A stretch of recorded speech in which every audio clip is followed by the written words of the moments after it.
The greatest achievement for me in my career, and as Melody said, I started back in 1929, has really been when I was at Russell Corporation. I'm talking about Russell Athletic. Yeah. And at that time, Russell Athletic, for some of you may recall, they were the major uniform provider. This was before actually Under Armour ever got into the uniform business. Nike would only take the major schools to put their swoosh on, but we were doing high school, college, pro.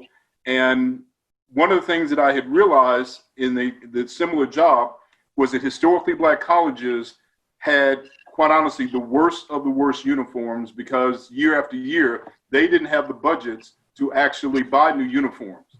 Most D1 schools have new uniforms every year. Now, I'm sure all of you have seen D1 schools have new uniforms. Sometimes they'll change at halftime and go into a new uniform. So back then, what we did was I negotiated under my role and negotiated a 4-conference contract where we were the providers of historically Black college uniforms.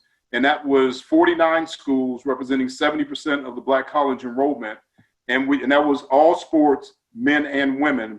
And we also provided a rebate back to these schools to go into their education fund by also having the right to their mark in their bookstores. So we were helping creating economic opportunities, economic revenue streams that they normally would not have had. Plus, every year they got free uniforms from us so that they could go on the court or on the field with some sort of level of pride. And so that's probably the most significant thing, Buffy, for me.